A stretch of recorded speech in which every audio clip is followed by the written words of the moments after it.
So good morning, everyone, and good morning, Your Holiness.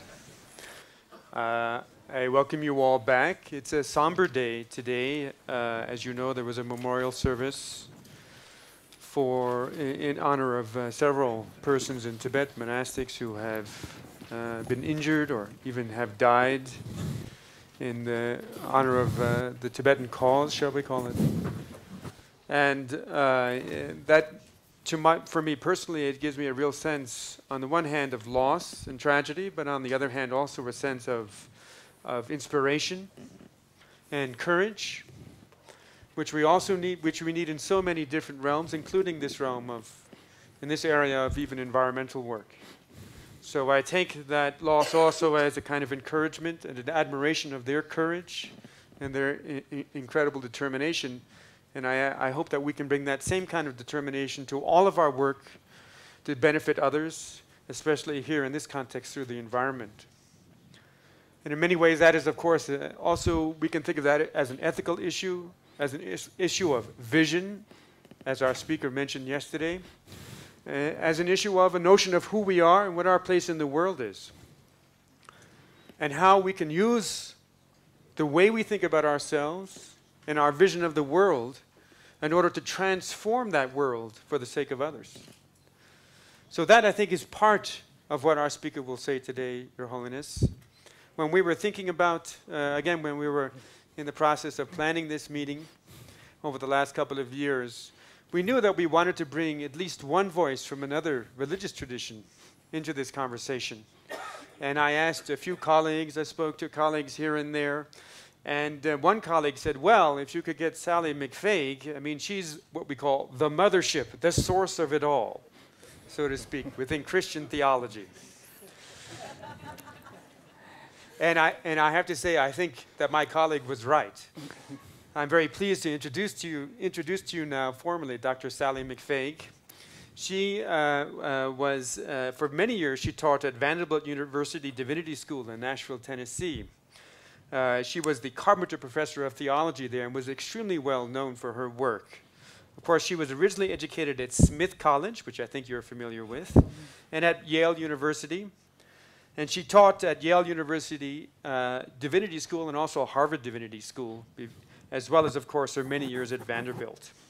She's now a distinguished theologian in residence at Vancouver School of Theology in Canada, British Columbia.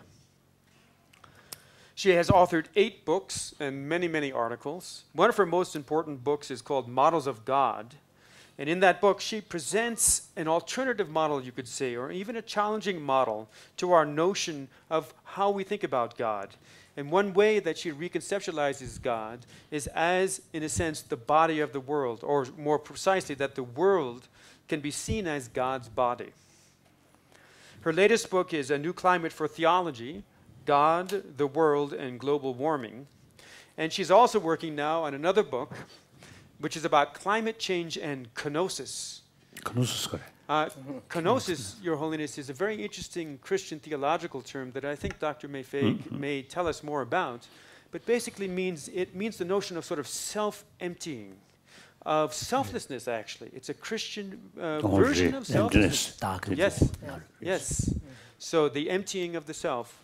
This book, Climate Change and Kenosis, is the one that she's working on now, and I think some of what she will say today will certainly connect with that book. By the way, Your Holiness, you might be interested to know that she actually met you many years ago, more than 20 years ago. Where? At Middlebury. Oh, Middlebury. Middlebury College, and she told me that she especially likes your story about mosquitoes, being, you know, how your difficult relationship with mosquitoes. And she's used that story. I think not only myself, I think there are many people similar experience. So without further ado, Your Holiness, let me turn it now over to Dr. Sally Mcphee. Sally? Your Holiness, it's a great honor and delight to be here with you all today. Thank you very much for inviting me. The other day, you said, and I agree, that the religions are part of the problem. They're supporting the status quo. They're not fighting greed and laziness and short-sightedness. Now, the question is, can the religions be part of the solution? And you also said the other day what we need. That is, we need putting knowledge into action. We need deep awareness. We need dedication, simplicity, and contentment. And we need to do all this on a daily basis. That is, practice mindfulness at all levels. And we need a different lifestyle. We need a different worldview. 20% of the population is now into the consumer lifestyle that's ruining our planet, as we have seen the last couple of days. But it isn't just that everybody else of the 80%, the 80% would like to live the way the 20% now live. And so the whole problem is going global. The consumer worldview is going global. Again, Your Holiness suggested... 자신이 휴득하셨어.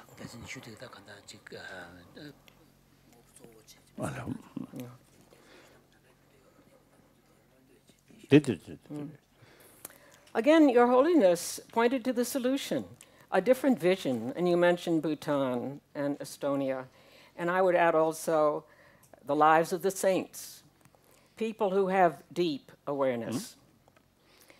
People who have been able to release in themselves the joy and the confidence and the sense of responsibility that we need.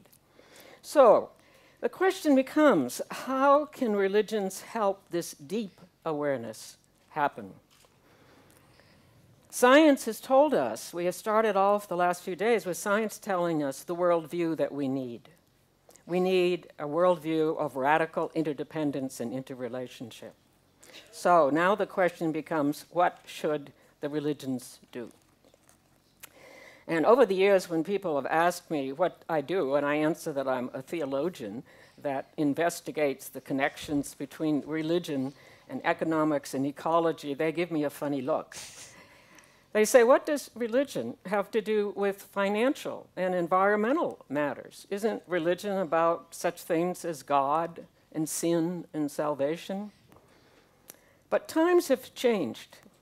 In a very important report that comes out every year, The State of the World, in 2010, the report suggests that the religions must be major players in the most important issue of our day. That is the one we have been discussing, the economic, ecological crisis. The report applauds the religions for doing such things as turning out the light bulbs in their churches and finding scriptures that support environmental behavior. But the report bemoans the fact that the religions haven't paid the same attention to economics. Somehow they don't see the connection, which we have been talking about those last few days, between environmentalism and consumerism. That connection between increasingly, however, we're becoming aware that these apparently different fields, economics and ecology, are tightly interlocked. Because of the huge use of energy creates both the consumer paradise as well as global warming. So consumerism is a major problem in well-off Western countries, but it's increasingly becoming a major problem everywhere. To put it as simply as possible, it's not sufficient to consume less. I mean, to consume in so-called green fashion. We talked about greenwash the other day and so forth. Rather, we have to consume less, a lot less. I bought a hybrid car recently. That doesn't mean that I can drive more. Some people think, well, if you buy a hybrid car, that means you're going to be able to drive more.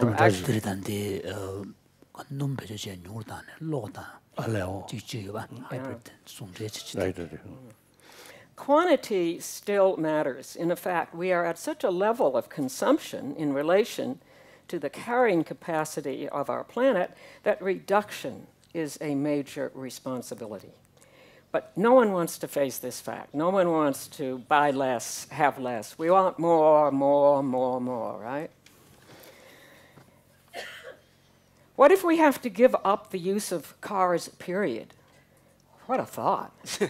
It makes us gasp. How could we live without automobiles, even eliminating them, reducing or not taking airplane trips? Surely not. But the shock that we feel when we imagine this causes us to realize how far we have to go in our attitudes and our practices. We human beings are so embedded in the culture of consumerism that being asked to consume less makes us almost gasp. And we stop for a moment and then we have to inhale and take another breath and get back in our cars and our airplanes and continue on, right? But it's very important to take this very seriously. The culture of consumerism, the culture of consumerism is not just a form of life that we can accept or reject. It has now become like the air we breathe. And this is the nature of culture. What happened? Culture becomes nature. It becomes natural. It becomes the way things are. It becomes the world in which we live. Consumerism is a cultural pattern that leads people to find meaning and fulfillment through the consumption of goods and services. Thus, there's a well-known comment that consumerism is the newest, the latest, and the most successful religion. And the shopping malls are the cathedrals of this new religion. And every month, we pay handsomely into this new religion when we pay our credit card bills, right? Yeah. We support this religion very well. So it means if consumerism is like a religion almost for people, then the task of changing culture from consumerism to sustainability is a huge problem. I think the religions are being handed a challenge here. And it's a very significant and difficult one. They're being asked to take on what no other field wants to take on. And that is a wholesale transformation of dominant cultural patterns, particularly at the level of consumerism. The World Report that I just mentioned says there are 3 causes of environmental impact: population, consumerism, and technology. And the secular institutions have had the least success in dealing with restraint, of restraining our consumer desires. But restraint at all levels, summed up by the golden rule, do unto others as you would have them do unto you, is a major practice of most religions. It's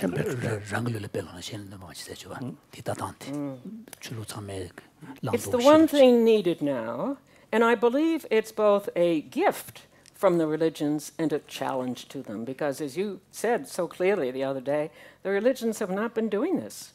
They've been going along with the status quo. They've been doing what everybody else is doing.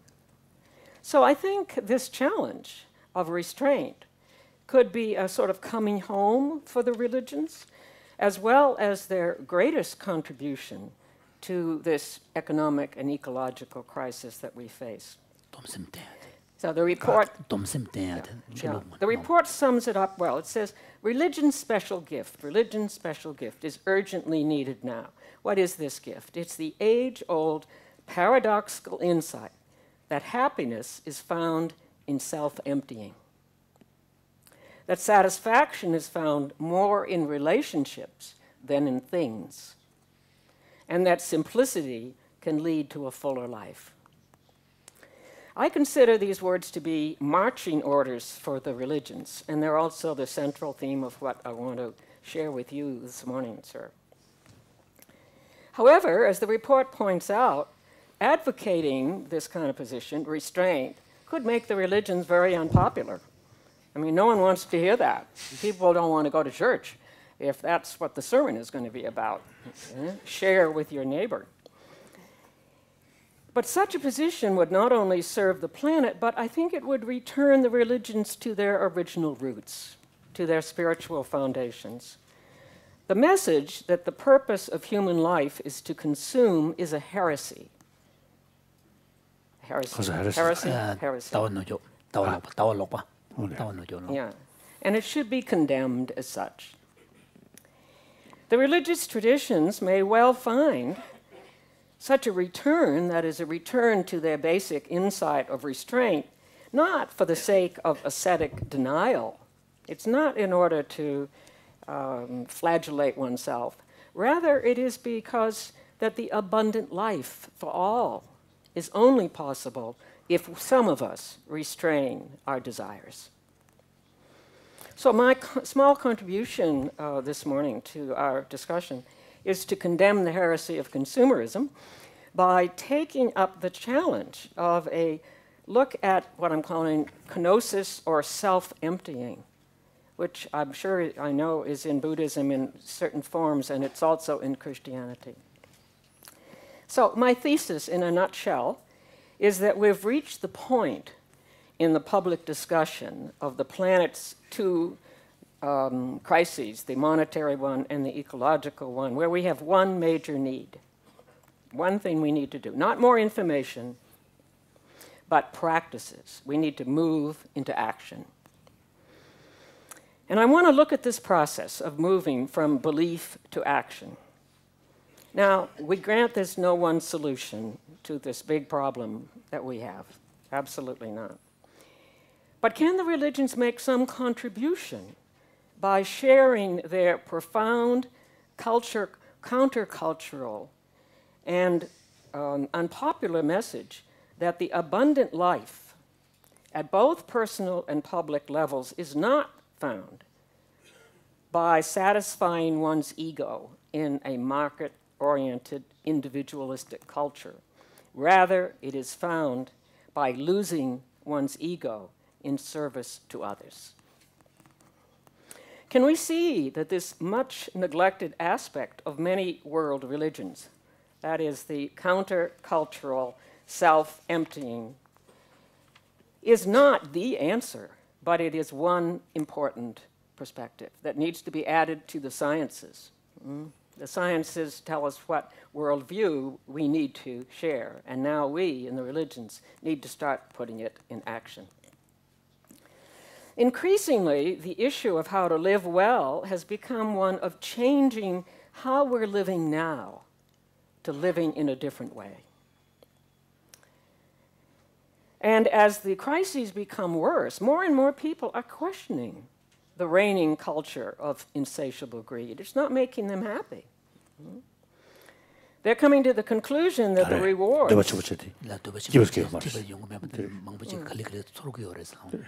They're coming to the conclusion that the rewards of the consumer culture have been greatly overrated, and that serious change at a fundamental level, that is the most fundamental level of who we think we are in the scheme of things. Where do we fit in the big picture, us human beings?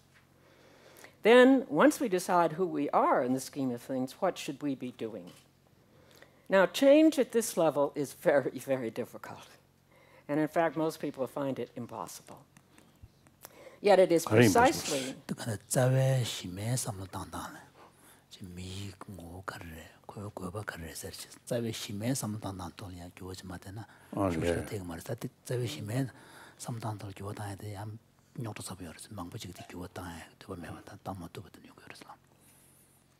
Having a new view of ourselves is very difficult. That is, thinking of ourselves different.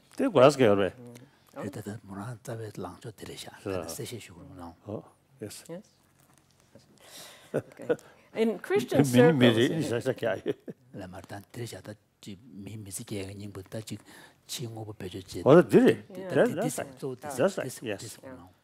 In Christian circles, this change is called conversion. I think His Holiness. Did you? Oh, sorry. No. I just try to clarify. She says something self, I, His Holiness is wondering, when you say the fundamental change, conception of who we are as human beings, he was wondering whether you were touching upon the very notion of self and I. Absolutely. Yes. No need to change. Yes. We cannot change. That's a fact. I is there. But then, because I think you mentioned, now these days, you see people, this is some kind of belief if material progress is developed, then everything okay. Will be Our- That kind of Yeah. way of thinking is mistake. Yes. Yes. That's a mistake. I always is telling people, we have this physical as well as mind. So material facility provide comfort only for physical, not mind. Right. So we need Yes. another way Yes. to bring inner peace or inner satisfaction. That's now some form of religion must be there. some form of spiritual Religion or spirituality. So I usually call firstly theistic religion, like your religion. Tremendous sort of contribution made on this as a planet. And then second, non-theistic religion, such as Buddhism, Jainism. So no idea of creator, Right. but if we ourselves, you see, creator. Yes. But doesn't matter. You see, that also you see brings some kind of inner peace, inner strength. Then there must be third one. That is without talking religion, simply on the basis of our own inner experience or common sense and common experience, then the latest scientific finding, more peaceful mind, Yes. better health, Yes. peaceful mind, Yes. much happier sort of family. That's very clear. And happy, including happy marriage, Yes. with peace of mind. Oh, long-lasting happy marriage. I usually see, half joke, half teasing, especially those young lady. Say external beauty also important. You have to spend some money for cosmetic wear. But more important is inner beauty. Absolutely. Absolutely. So the real sort of the factor, long-lasting happy marriage, depend on inner beauty, not external beauty. So these things, Yes. We, so warm-heartedness is a sense of concern of others' well-being and respect others' right. yes. These are the sort of key values. I call without a religious faith, not talking about heaven or hell or Buddha or God or Jesus Christ or there's historical figure. Okay, doesn't matter. Leave it there. We, Yes. as a living being, Yes. nobody can deny our experience.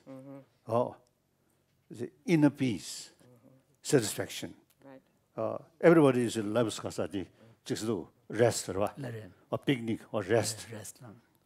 Rest means not only just as a physical limit like that. Actual rest is mental level, completely peace, completely calm. That's a genuine rest, isn't it? Physically remain like this, but here too much worry, too much suspicion. How can call rest? So actually, in our life, I think during sort of everybody say you see sleep is very good. So sleep means physical action no longer there, but mainly is mind some kind of full rest. Raya. No. I think even though on the bed, physical sleep, but mentally too much dream, nightmare dreams, or next morning, that person is unhappy. So even sleeping time, inner peace is very, very important. Yes. Yes. So now we have to sort of make clear, taking care, the physical comfort is not sufficient. It's just half. Another half, taking care about mental health. That's, I think, very, very important. Here, not necessarily become religious-minded. Religious person. If you have religious faith, very good. Yes. Every religion, talking about our inner peace, Right. the message of love, compassion, it's the source of strength. Yes. Strength there, self-confidence there, then peace come, Yeah. isn't it? Yes. Absolutely. Yes. Suspicion, anger, because of anger, this actually is based on distrust. So fear. So distrust, fear, they are no possible inner peace. So total faith to God. Immense sort of very powerful method to bring sort of inner strength. We created by God. Thank you. Even though we may passing through some difficulties, Yes. if you have full faith to God, all these are some way God's creation. There must be some good thing, some meaning, isn't it? Yes. Our ordinary sense seems to see tragedy, bad. But there must be some meaning, some reason, isn't it? Yes. If you have faith, full faith towards God. But we Buddhists do not do that.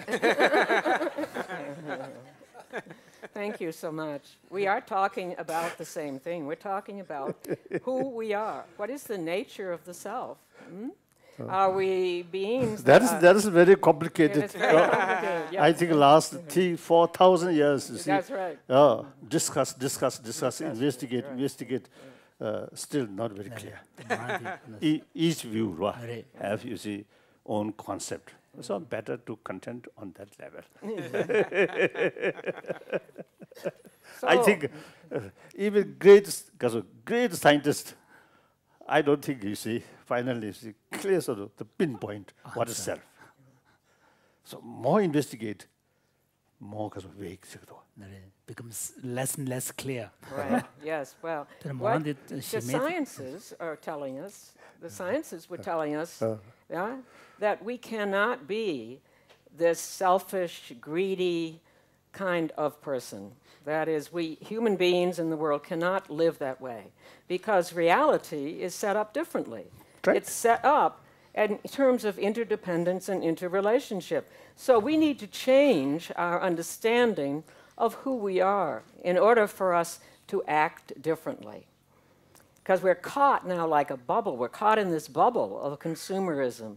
And we don't think we're doing anything wrong, but the subconscious assumption of who we think we are is this insatiable individual. So there's a very important, thoughtful person who once said, be careful how you interpret the world. It is like that. 지금 개발직 됐어 그래서 수수 담불린 따초들이야 즉 삽서제 만호제 마도 수수 따초 가리네 담불린 디나신 차대어다 스스로스 수수 자단 담불린 비르시에레 섬에나 수수응을 대자두고. So we live within inside our views, our interpretations of who we think we are, and we're profoundly, deeply, and often subconsciously influenced by them. So, for instance, if one holds a view of God and the world and ourselves, a view that is dualistic and individualistic, then we will decide that climate change is not a serious matter. Let God, who is the supernatural, all-powerful being up there somewhere in the sky, let God take care of the problem. We don't have to do it. 그렇죠. 근데 삼주 연구를 했어. 지금 제가 그럴 수 있어요. 그리고 탑백에 즉 내 가셔서 땅지 진에서 치료 요소를 삼땅 보이나? 네. 그 달혼을 고유단 말다 달혼도 걸어봐. 달혼을 했어요. 고유단도 들고 때 삼대 제거 말 구조다다 소시야 그랬어지. If, however, 그래서 we Tibetan we have a similar simple solution too. We can blame it on karma. Yes, It's right. karma. Blame it on God. Let God do it. so similar. Yeah, right, similar, very similar.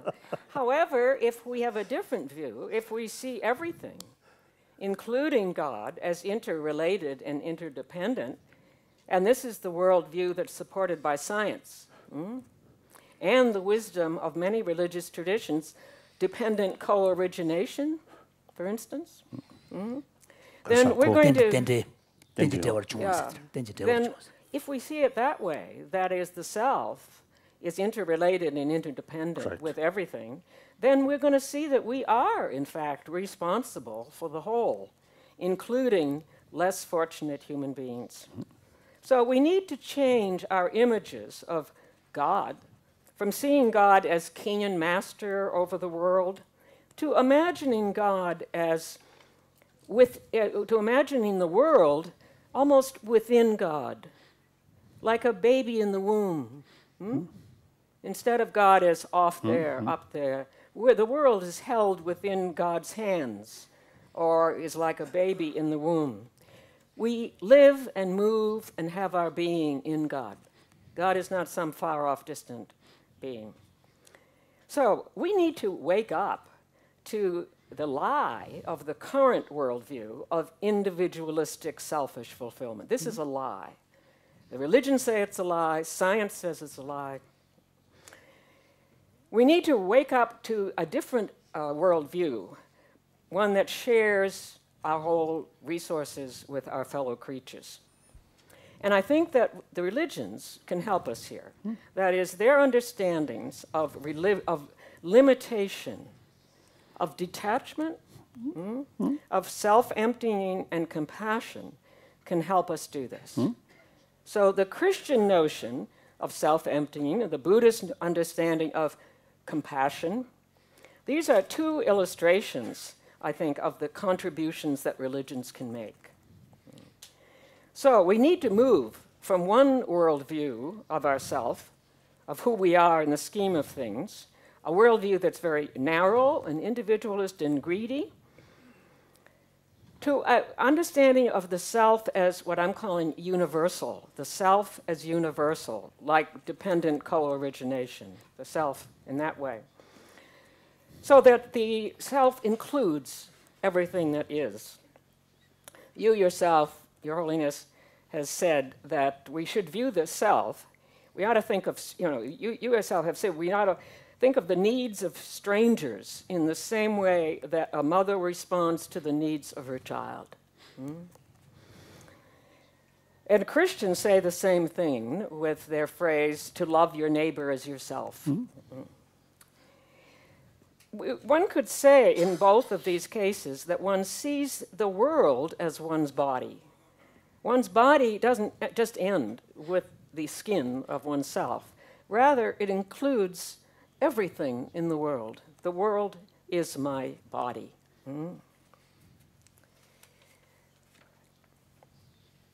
And this includes everything, even the smallest insect, as the Dalai Lama pointed out the other day. We have to start from loving every single creature. So only a radical change in who we think we are is going to be able to make the deep changes that we need. That is, you spoke about putting awareness into action. But the awareness, in order to put awareness into action, it has to be deep awareness. It can't be superficial. And that is the difficulty. How do we get to deep awareness? The change has to happen at all levels of our life, from the personal to things like what we eat, how we get to work, to the public, things like tax car emissions and distribute scarce resources fairly. So I want to illustrate this with the life of a saint, a contemporary saint. Have you heard of Dorothy Day? She a contemporary contemporary Christian saint. She lived in New York City, in a New York City very, very poor neighborhood for 40 years, serving soup to homeless people. Oh, yes. Yes, and organizing strikes for workers' rights. Because strike, very good. Yeah. Very active, that means very active. Not just only pray. That's absolutely. That's very good. Absolutely. Absolutely. Her worldview came from trying to follow the Jesus of the Gospels, whose whole life, Jesus' whole life and message and his death on a cross was a way of total self-giving for others. He emptied himself of all selfish desires so as to bring his will into line with God's will. He emptied his own will so that God's will could take him over completely. Yes. Dorothy Day understood Jesus to be the visible face of the invisible God. Very right. That's very nice. Yes, it is very nice. Telling us both who God is. Jesus tells us who God is and who we are. God is love itself. God is total self-emptying. Total self-emptying. Whose power lay not in controlling the world, but in giving it life. And likewise, Jesus can be seen in the face of the neighbor. When we love the neighbor, we are loving Jesus. We are loving God. My Muslim friend, one occasion, in a very remote village in Ladakh, very close Pakistan border, one Muslim Imam. You see, he mentioned genuine Muslim, Islam practitioner, should extend love entire creatures. Absolutely. Same. The same. Buddhist way. Of thinking. Entire sort of, we may not use the word of creature, but we must extend love and compassion towards entire beings, all beings, sentient beings. That's the heart of the matter. His Holiness has just struck on the most important point. That is, the understanding of the self that we need, of who we are in the scheme of things, is to include the whole world. So the world becomes one's body. Correct. As the Dalai Lama has himself said, God acts towards us the way that a mother acts towards an infant, with total self-giving love. So Dorothy Day, this saint that I'm talking about, was a middle-class, well-off American journalist. She chose voluntary poverty. Now, I'm not talking about destitution, somebody who has nothing to eat. She had money, but she chose voluntary poverty because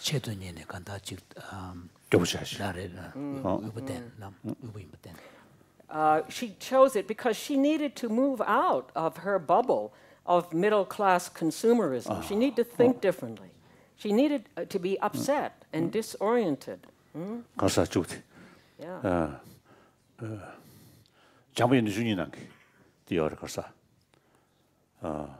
그드 셋 그러고 셋 땡지보다 인 가래고 다음은 걸리야 차다절 맨도 더니 다 셋이지 가서 지금도 내 대신 루지 가 세선용 뭐 아니 땡지고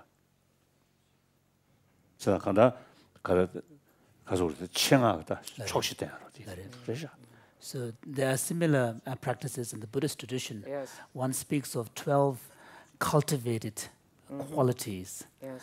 All of these are aimed at adopting a deliberately simple life. Of what? Simple life. Yes, A simple life of life. simplicity. Yes. So with relation to not food. living Yes. 그래서 in house toyo. So Right. one of these includes that one seeks shelter in an environment without any roof. Right. One Tibetan monk who actually practiced that. So he denies already. Not living in room. Always, even monsoon, under tree. Under tree, right, yeah. Well, And then food. Because of that. And then the clothes. 미션다 배주시니.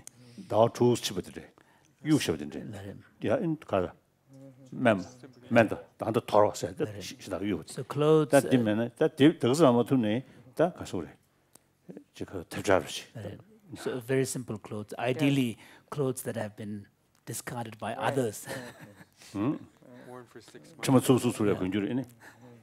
His Holiness says some of them might even smell a bit. We can wash. We can wash. That did say. 소소 타자매치. And then that just 좀 찍어도 봐요. and also eating only once a day, and that also, if possible, on alms, if their environment supports it. So all these practice, such as altogether 12. 12 cultivated, So qualities. all aimed for reduce Exactly. desire Exactly. and contentment, practice of contentment. Absolutely right. And this is exactly what Dorothy Day lived. Same. She lived, she said, being poor is smelly and noisy and dirty. It's not fun. She didn't want to live that way, but she forced herself to live that way so she could identify with people who had nothing, so that she could stand in their shoes and feel what they were feeling. And a middle-class person often doesn't feel that. Yes. We have everything, so we don't feel that the poor are deprived.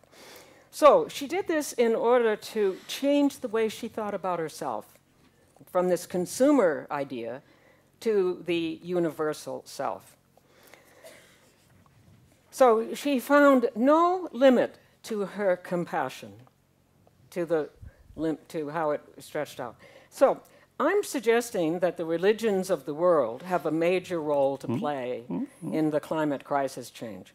As the glaciers melt the third pole, the Himalayas, along with the other two poles, religions should answer the call to return to the deepest roots of the traditions, the roots of restraint, of limitation, of sharing, of self-emptying, and to do this not to flagellate the self, but in order to allow enough resources for other people and for other life forms. And this is especially addressed to first world people, like myself, who are well-off consumers, but also to all of those who aspire to be this way. And most of the world now wants that kind of lifestyle instead of what we're talking about. So it's this process of change that I think that I'm talking about, and that is so difficult. I mean, how do we change? We know that we should live differently, don't we? We have all the information, but we don't do it. How can we get ourselves to move? So I'm suggesting a fourfold practice that begins with the experience of voluntary poverty for people like me, to open up our eyes so that we can pay attention to something other than ourselves and our desires.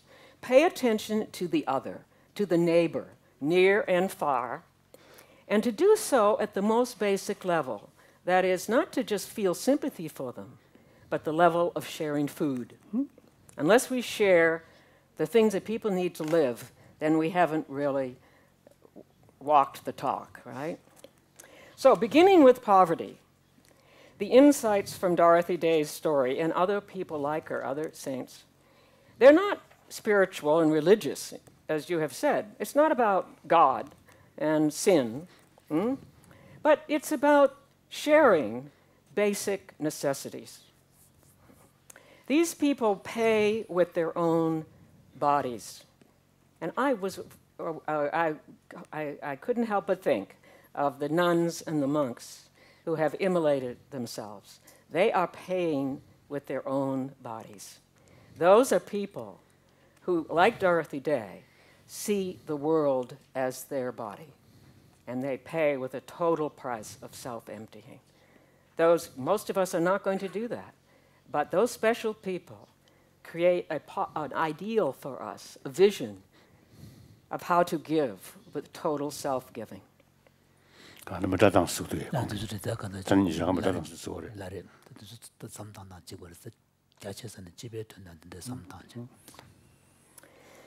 So, this fourfold process of change that I'm talking about, you can look at your sheet now. His Holiness is saying that the situation of self-immolation inside Tibet is a very, very complicated matter. Yes. These are the symptom of last 60 years experiences. Almost 1 million people killed, died. But things not changing, not moving. So they felt, of course, just a suicide, more simpler because of the jump into river, or take some because of the poison, lot of sort of sleeping pill, may die. But this self sort of the flame, see more attraction among the Chinese people. More dramatic. Among the world people. More dramatic. So they simply try to remind outside world, or the Chinese brothers, sisters also, You see, we are passing through difficult period. So just you see demonstration, just suppress. Nothing happened. So then they felt, oh, self-kasa. Immolation. Oh, maybe it's more attraction rate. I don't know. Very difficult. Very difficult to say. Okay. It's true, sir. Saints are like that. They are the people that do the extraordinary things that none of the rest of us can do. But they make us see differently, don't they? They wake us up to our own lives of indulgence. So I'm talking about this fourfold process now of change, and you can look at your sheets that I gave you. I think it needs to start for middle-class consumer people. 그런 가야 돼. 당부도 줬다. 근데 He doesn't have to read that. I'm going to talk about it. 저번 주에 당고 되고 그때 르바르 대세는 네. 시르 체제.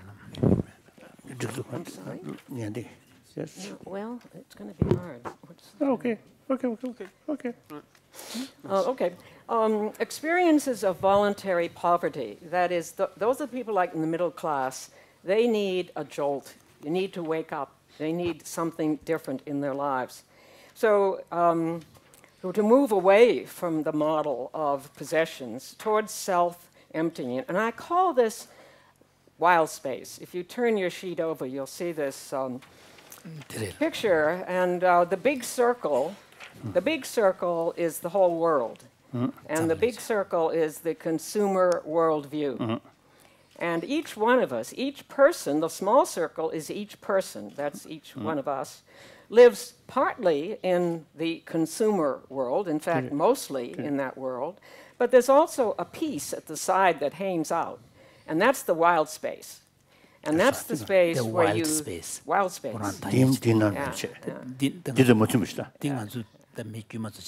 the subu kaza mesi gedang chashi chik the chega the dina mazu wild space sejores the morante shishugol. Wild space is the space where you can begin to think differently. Something is different. And for middle class people who have a lot of money, the one thing that can cause them to think differently is not to have so much money. So where would the millionaire fit in this? Millionaires, billionaires. Millionaires and billionaires. Because you're talking about middle class, so where would the millionaires and billionaires fit in there? Billionaires and millionaires. That's the super rich. I feel we must increase middle class population. We must reduce billionaire and millionaire. So you are not talking about billionaire. Oh yes, I am. So there are exceptions. There's a special kind. I mean, they have some kind of special kind from God. Become billionaire and don't care others. Well, do they have a wild space? The billionaires? Yes, I'm including them. Oh, that's okay. That's very good. That's very good. But it isn't just the super rich. It's also people like us, the 20%. That have enough food and have air conditioning and so forth. So we need some wild space. We need to wake up. And even cutting out simple things in our lives, I mean, not driving our car or eating differently, helps us to experience a little bit of poverty, a little bit of deprivation, a little bit of what it's like to be poor. So once one experiences this change and wants to change and sees things differently, then you're open to a different model for living. Then you can begin to imagine an alternative. We can see that this model is a lie, and it's harmful to the planet, and we need to have a different model.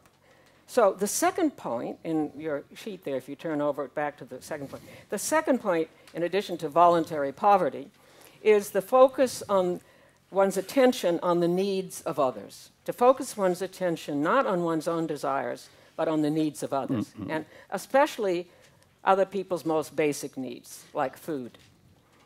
So we're freed from this narcissistic obsession with ourselves. Then one is able to do the rare thing, and that is really pay attention to something else. Not as objects to use for your own goals, but as subjects in their own right. That's all. There you can the shell. Susan sometimes the rawlet. There's huge and Shenda sometimes, coach Shenda, they do sometimes you grow us, and Shenda sometimes because Shenda to get Suzu check to send out sometime on my imba. Shenda to get the Koran, make Kirkis and Deva to do sometime. Contact objects part, moving to Shema Chepa. Contact soldier. Pay attention to something other than yourself, right? So these subjects are other human beings, but they're also other life forms, all sentient beings, and even the processes that support everything, the rivers, the trees, the climate. By realizing that every breath we take, every mouthful we eat, depends on others. Yes, absolutely. Then our model gradually changes from one of utilitarian, using everything else, to one of appreciation. We're grateful for all these other things. We begin to realize that a just, sustainable planetary living, both personal and public,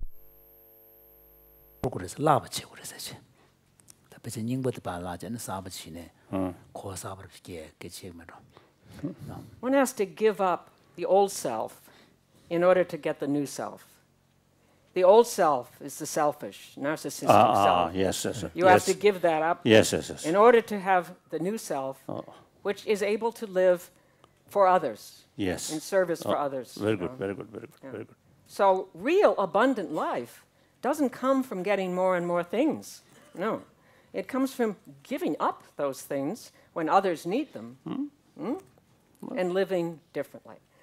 So this line, the third point that I make here, you see, what happens is we gradually, if we start doing this, we gradually develop this universal self, the self that includes everything, the dependent co-origination self. So the line that draws between one's concern for oneself and for others, it shifts. It gets wider and wider and wider and wider. First you care just about yourself. Then maybe you care about your family. Then you care about your relatives and your friends and your nation and even other human beings. But eventually you care even for the caterpillars. You care for the caterpillars. They can't be left out.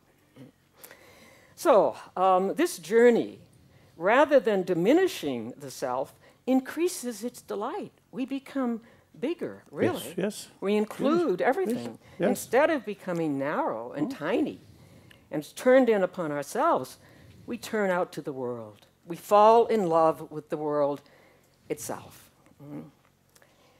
Now, this may seem like an impossible ideal, this universal self. I mean, we see the lives of the saints, people like Dorothy Day, and we say, well, I can't be like Dorothy Day.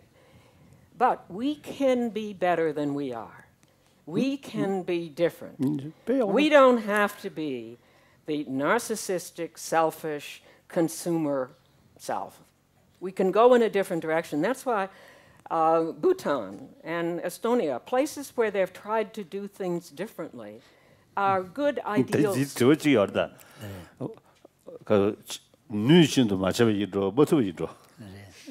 Holiness is saying that the question is still open whether in these communities they are not doing it because they don't have the capacity, they didn't have the opportunity, following the consumerist model, or whether in the face of having an opportunity, then they consciously exercise a choice. So that still leaves, that question is still open. We have to look, we have to wait another 10 years, 20 years, then we will see.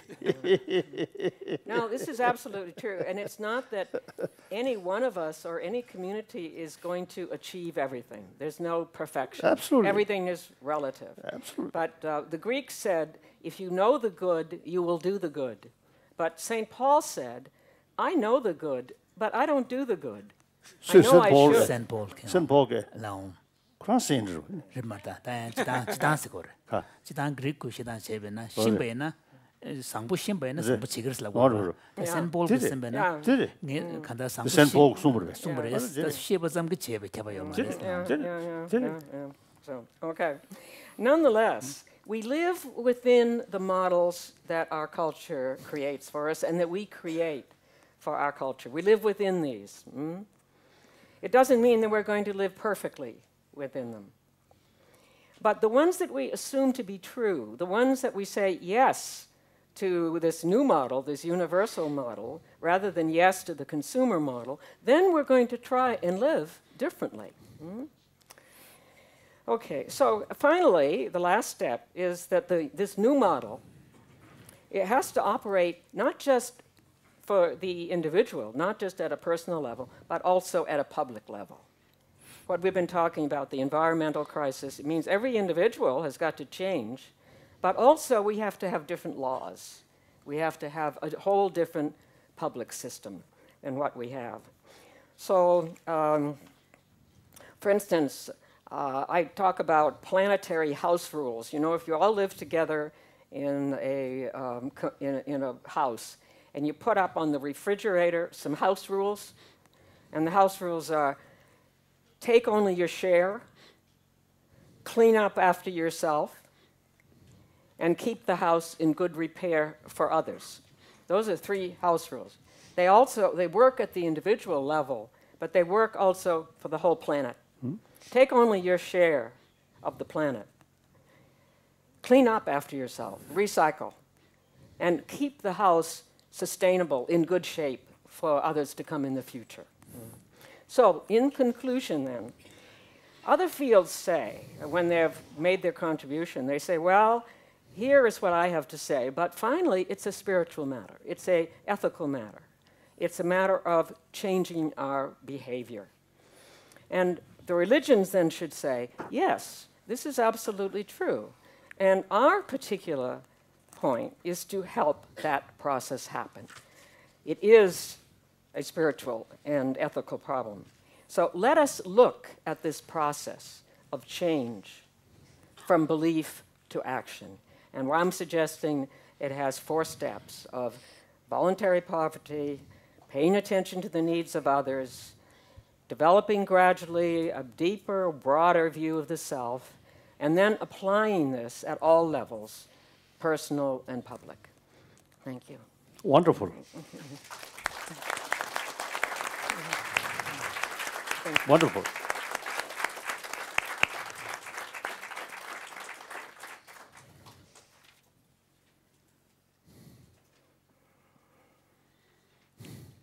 Now you clearly confirmed my belief. All major religious tradition. The philosophical field, Yes. as Kasati yesterday, one lady used to mention that a lot of different views. That's the philosophical view, the field. But as far as practical, real message is concerned, message of love, compassion, forgiveness, tolerance, contentment, self-discipline, Yes. honest, justice, 100% same. Absolutely. Yeah. So wonderful, wonderful. The religions disagree about a lot of things. Some of them have ideas of God, some don't. They disagree about what is sinful and what is not. But they don't disagree at what we're talking about. That is, that the goal of human life is to live in a different way than the culture is living. And if all our societies are living in greedy, selfish ways, the religion should stand up and say, no, that's wrong. That's a lie. We should be living differently. One time I met, I think now, more than 20 years, in Barcelona, the monastery called Montserrat or something. Montserrat, yeah. When I visited there, one Catholic monk came to see me.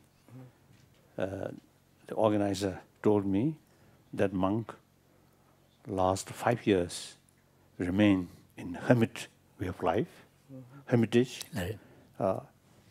very little hot meal, just water, bread.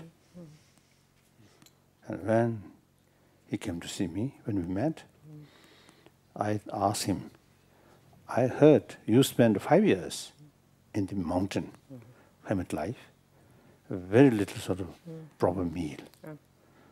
What kind of practice this period? He mentioned thinking, love. Yeah. when he mentioned that, in his eyes, some special significance. So that's the, I think, what's it, clear sort of Indication. Indication. If you implement what you believe sincerely, there's such a wonderful, there is sort of same sort of potential to produce such a wonderful person.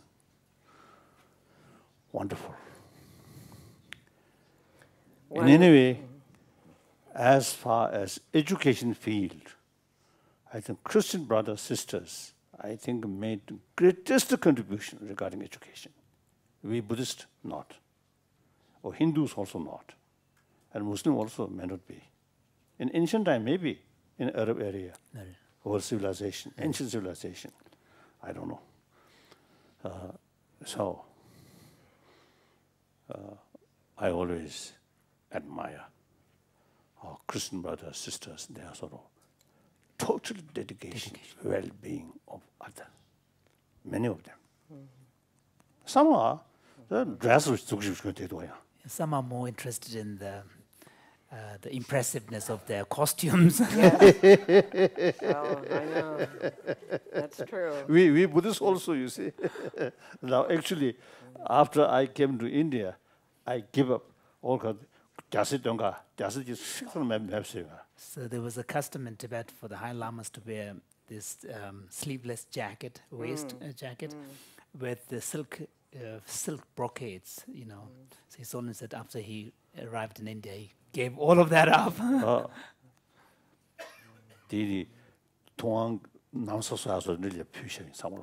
So he said, except one.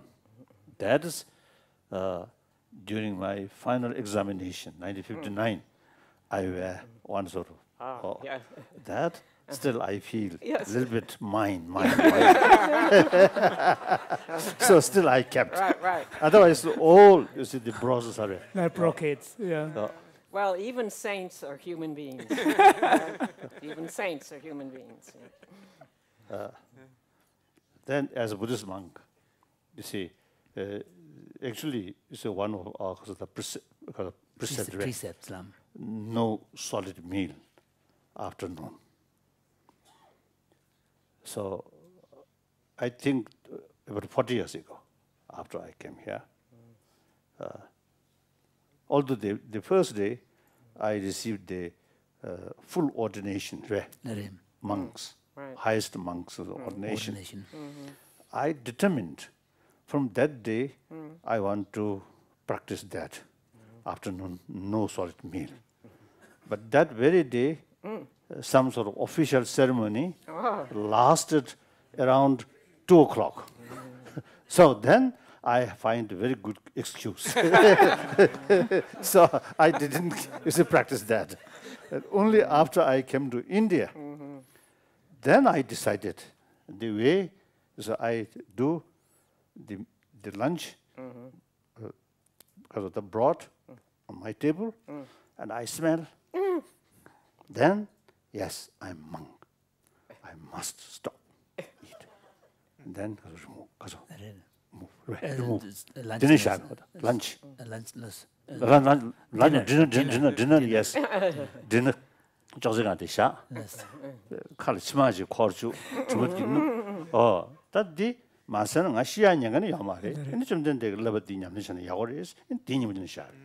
the way His Holiness kind of decided to do this, follow the regular precepts, which is not to eat after lunch.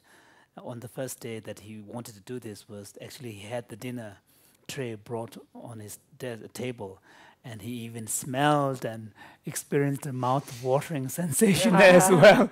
And then he reminded himself, yes, I'm a follower of the Buddha in a monastic order, and it's one of my precepts. And so from today, I'm going to observe that. So the dinner tray was removed.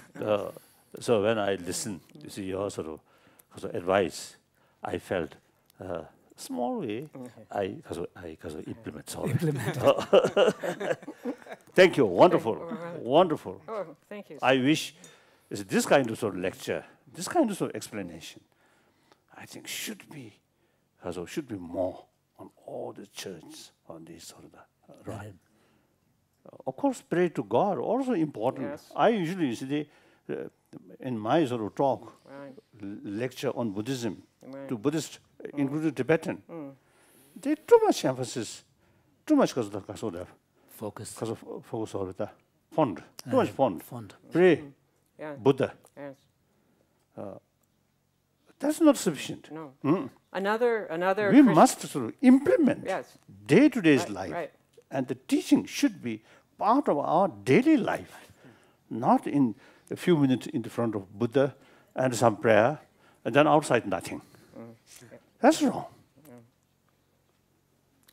Another Christian saint named Teresa of Avila, she said, if you're wondering, if you don't feel confident about your relationship with God, don't think about that. Forget that.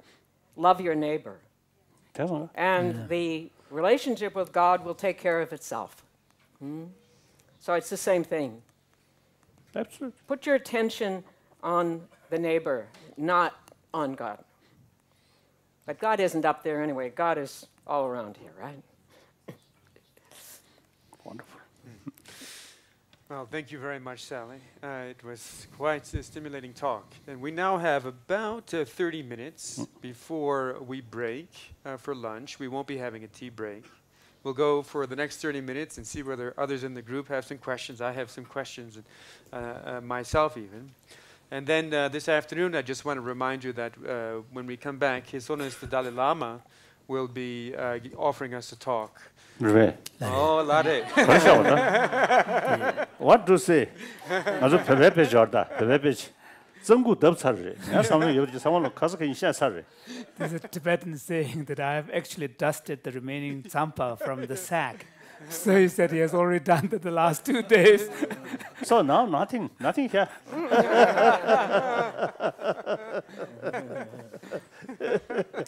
이게 고추 이제 장수 셔요. So maybe someone said that he could start, then maybe other colleagues could join in. And Your Holiness, our plan, of course, is also for you to speak as long as you would like, and perhaps we can hear from some of the other gathered monastics, and then we'll have a conversation in the afternoon. This will be our first opportunity for a little bit longer conversation, and any of the topics that we've raised this week so far will be able to come up, and we'll do that again on Friday, on our last day. We'll have a kind of open conversation. But right now, if there are any questions, I see Dikila already has a thought, and any others of our group here. So Dikila, would you like to?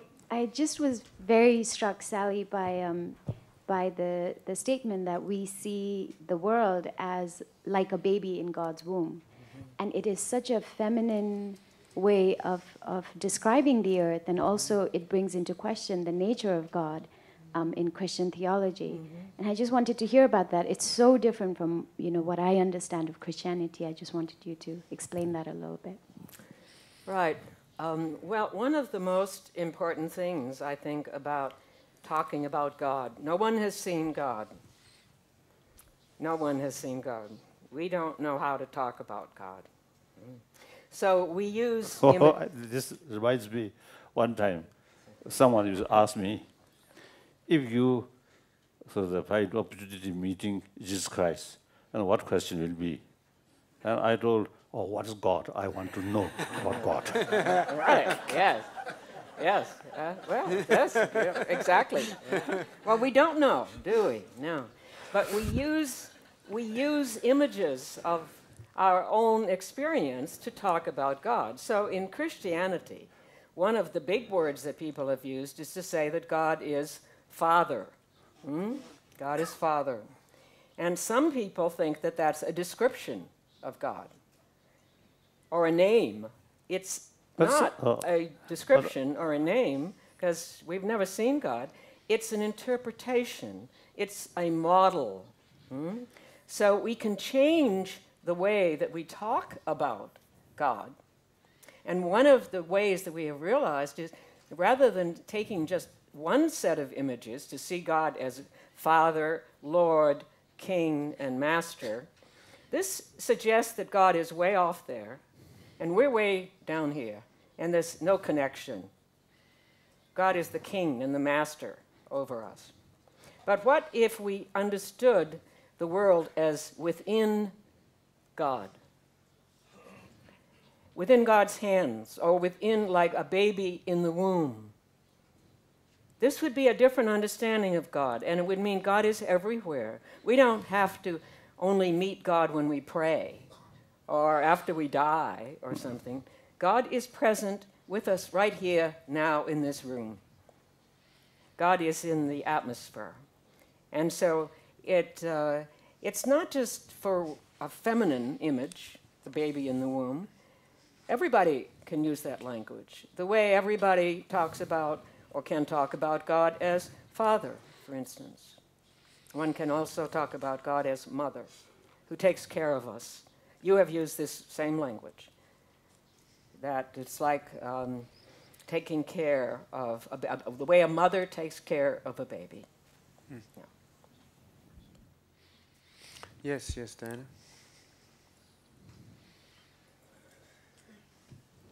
Yeah. So Sally, I love your planetary house rules. And as you talked about them, I was trying to think, do they cover all of my planetary boundaries? You know, does this cover all of the trends that I was describing? And I think they do, but I have two questions about them. One is, take only your share. How would you apply that to how many children each person should have? Is our share 2 children or 1.8, or can we have as many as we want?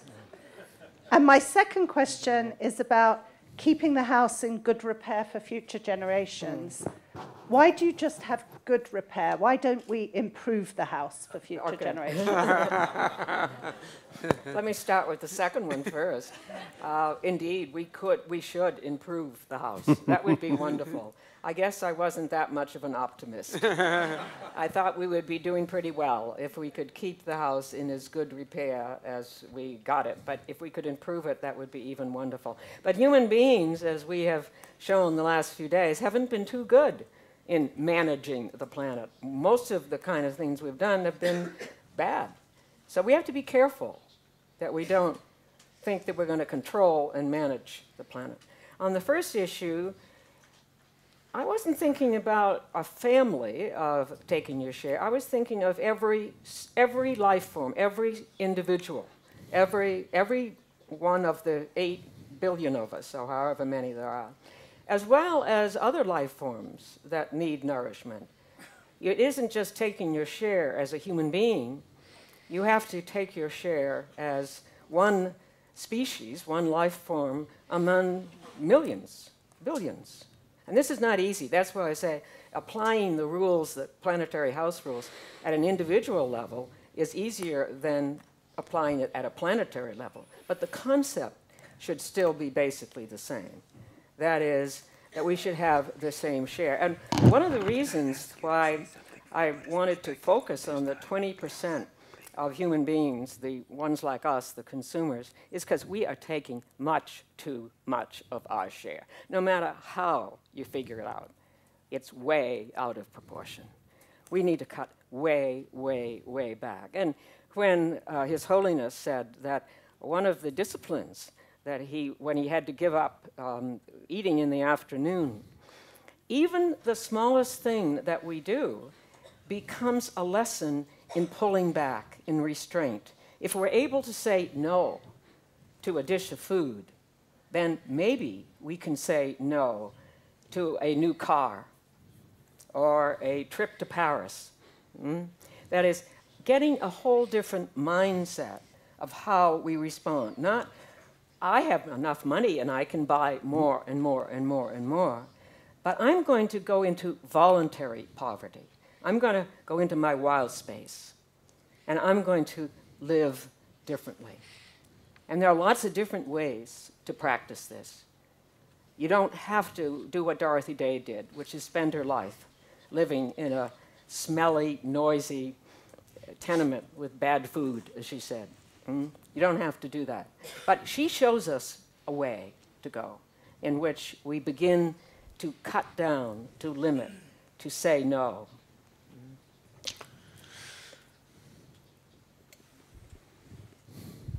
Jonathan?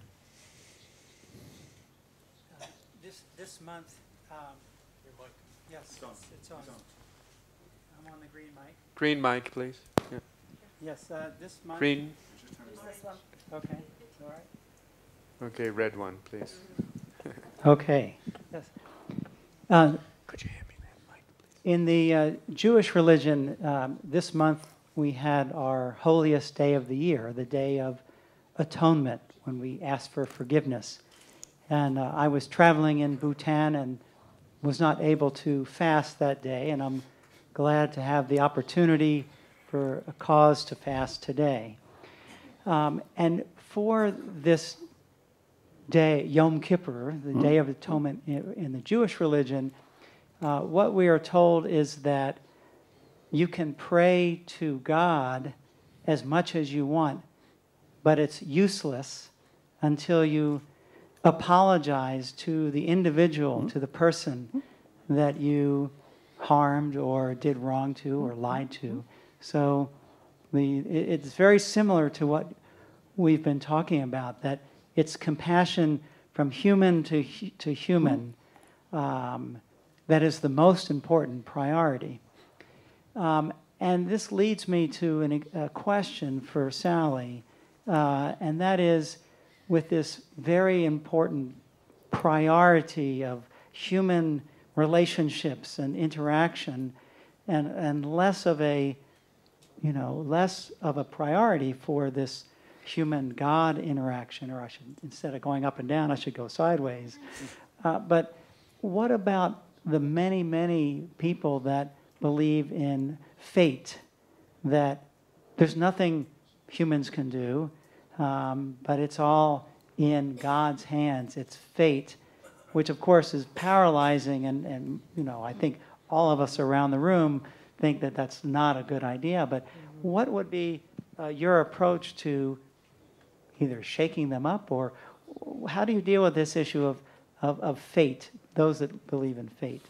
Thank you, Jonathan. That's a great question. And His Holiness also sort of pointed out that there can sometimes be a similar Buddhist sort of attitude, which is, oh, well, it's just karma.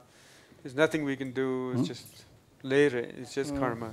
So how does one respond to that sense of almost sometimes a resignation? One's resigned. What's the response? That's a great question. Well, I'll attempt one, difficult as it is. This is kind of a roundabout way of answering the question. Some people, until climate change actually, think about things like floods and droughts and so forth as natural disasters. They have nothing to do with us. This is fate. This is the natural world, or God's doing, or something outside of our control. But what we've realized increasingly is that a lot of things that we thought were fate or natural actually have our input into it. That is, some of the floods that are happening in the droughts are coming about because of climate change, not just because of natural factors. So there are things that happen. I mean, you walk under a ladder at the wrong moment, and you're hit in the head by a pail of water, and you can't do anything about it. But there's so much that we can change, and yet we don't. So I don't think fate should ever be used as an excuse for doing nothing. And it is sometimes used that way by religious people. And they say, oh, well, that's just God's will. I can't do anything about it. Some things we can't do anything about, but a lot of things we can. One time, I think you were there. One time, I think here at Dharamsala, some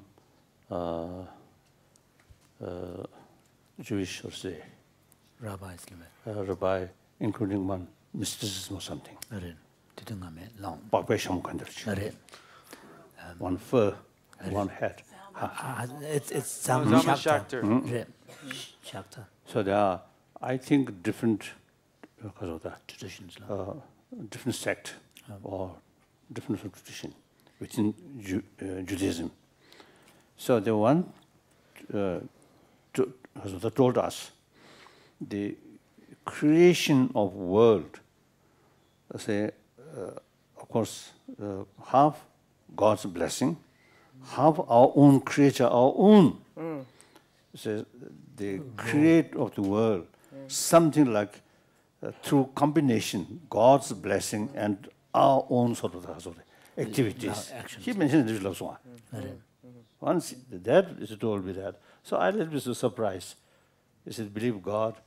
At the same time, we also have some kind of role. But faith, I don't know Sanskrit word. What was Sanskrit word? Not faith. faith. Faith. Faith. T-E. Faith. F-A-T-E. You don't know. Ka. Yeah, that's not Yes, it's Sanskrit. here. That's not Sanskrit. Mandida. Yeah. 저상가 대 응원되기 대바 다음에 대바 이식 대바가. 대바스가 말해. 대부 말해. Fate slabs that. 안다 faith 소리. 말해. F-A-T-E. 다 레레 세르지. 안다 understand 가서. The fate. Faith. Not faith. 말해. Oh, faith. 디 레랑 레 다 가게 레 제토그면 도 서비스. 딘데잖아. 다직 당번에 차상 꼬여 샤베 소리지. 다 수수타도 개매 봐.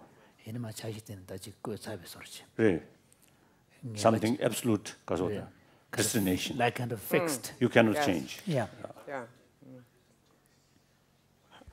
What would be the Buddhist? Because sometimes Buddhists can be like this, Your Holiness, where there can be a sense, oh, it's just my karma, I can't do anything. No. The Buddhism as well as Jainism, and also I think many Hinduism.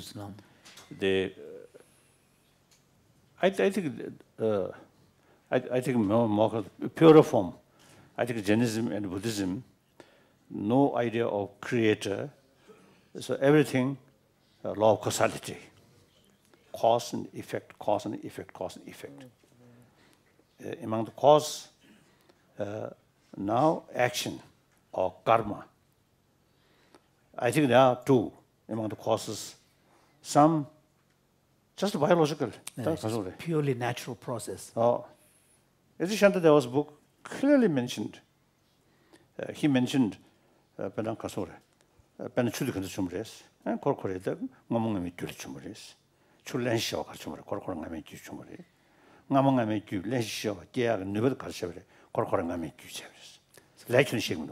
For example, in Shantideva's text, he very specifically distinguishes between a causal process that's just purely natural, nothing to do with karma. So if we look at the origin of this particular glass of water in front of our table, we can trace back to its causal process. And he doesn't bring in the notion of karma at all in this natural explanation. That's sounds very similar Darwinian theory. Of cause and effect, just by nature. And many factors in climate, temperature, and many things. Ultimately, as scientists mentioned at the Big Bang, nothing. Before that, again, now we have to accept there are some causes of Big Bang. So these causes, eventually, create immense sort of energy. So Big Bang take place. So then further question, what that come from? So all this nature process. Now then, Shandadeva stated, Tommy Didu Lali. Then when it relates to the question of the origin of human suffering, sentient beings' experience of suffering and pleasure, happiness and pain and pleasure, then he brings in the concept of karma. So the very now karma means action. So action entirely depends on actor, not created by God or Buddha or by nature. Our own motivation, intention, and create certain action. Now that is karma. So therefore, certain result, certain fruit, result of certain action. Now the Buddhists, like Jainism and also many Hindus, believe the consequences. No. Continuation of mind. So on the basis of continuation of mind, the life after life. no beginning of that consciousness. So therefore, beginningless because of the life. Life after life, like that. So some action which was committed in previous life. So due to that action, some fruit of this sort of life, say, born in certain area, different color or different shape. And also because of the these are the gene shape to Bukashe, Mikashe, Gebe, Gin does mentality, just I think 2-3 days ago, I heard through BBC the oldest person or lady, 115-year-old, in Holland or something. Her sort of brain, the cell, is something sort of that. I mean, some people are now carrying some research. So say, gene, so the suggestion seems to be there is something about the genetic disposition towards longevity, even from birth. So again, now that among the causes, some conditions, there are, of course, they are parent to go like that. Then, another sort of cause, cause. Now action, the person who will concept with that kind of sort of material. Now karma involved. So now that kind of sort of result of karma, some we cannot change with new action. But otherwise, the many karma, for example, negative karma, negative action, already you've done, even within lifetime, early part of lifetime, you did something good, something bad, harmful actions. That imprints in our mind, continuation of mind. However, if you create another positive action, which is stronger than the previous negative action, then the effect of previous negative action disappear. Neutralized. Neutralized. Or sometimes because of that. Destroyed. So therefore, ultimately, because of that, fate is in so This is the wrong one, maybe don't.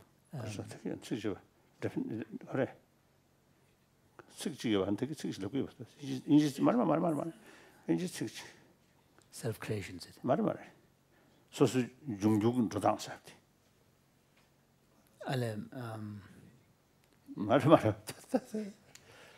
I remember that word. Now I forget. It's not coming. I think that's one sign of my brain now become older and older. Destination. Destiny. Yes. Oh, Destination. Destiny. So, Destiny. due to certain karma, you have certain destination.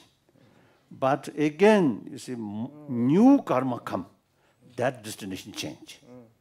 So therefore, we cannot say, oh, this is leh, this is leh.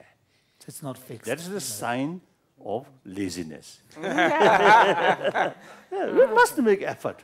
Yes. Even though some bad karma's destination there, but we have to make it work. Right? Change that. Can change.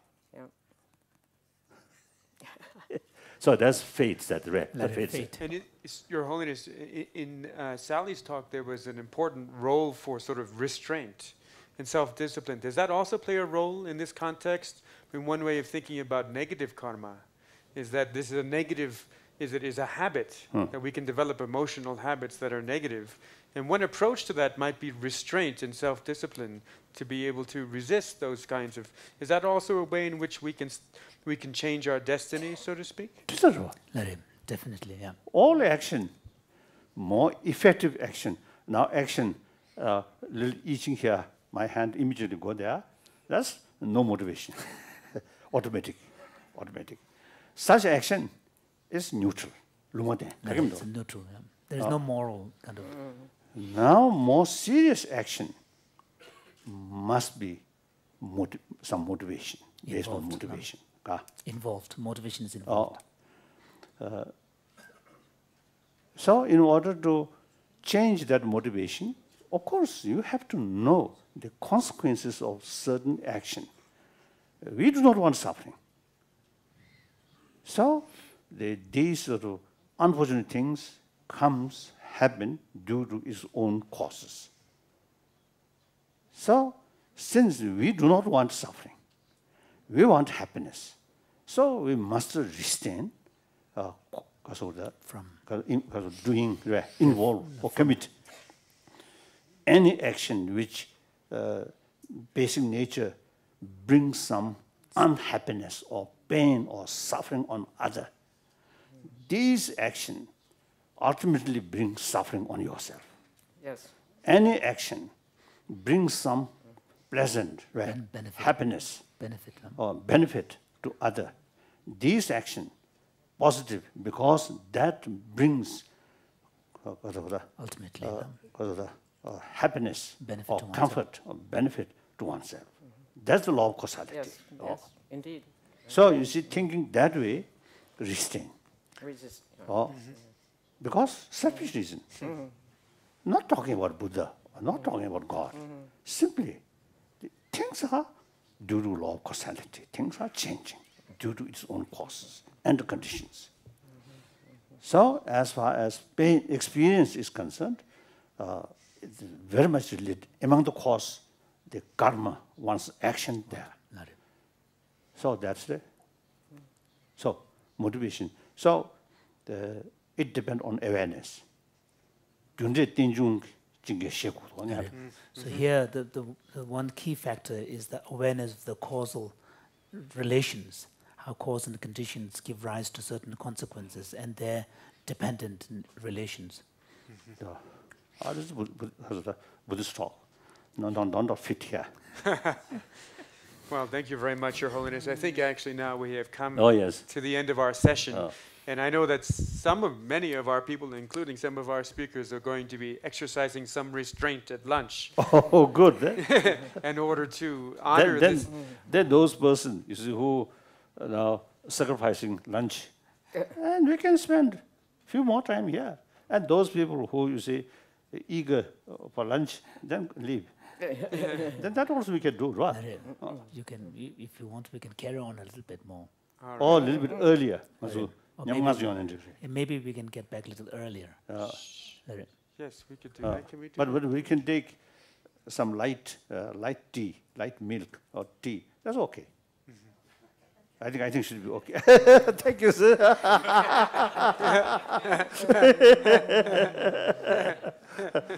Some practice of fasting. Some form of fastings are so strict that you are not even allowed to swallow your own saliva. So today, not that kind of strict.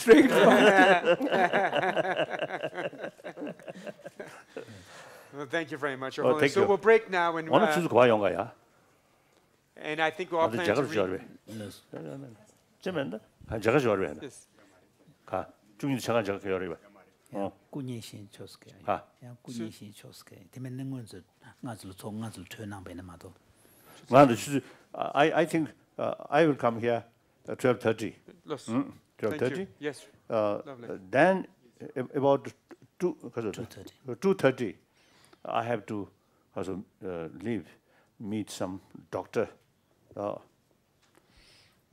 One of the result of my previous karma, some pain here. I see. So the main causes is my own action, but because of the conditions. Conditions, some physical sort of because of that, the genes or these things.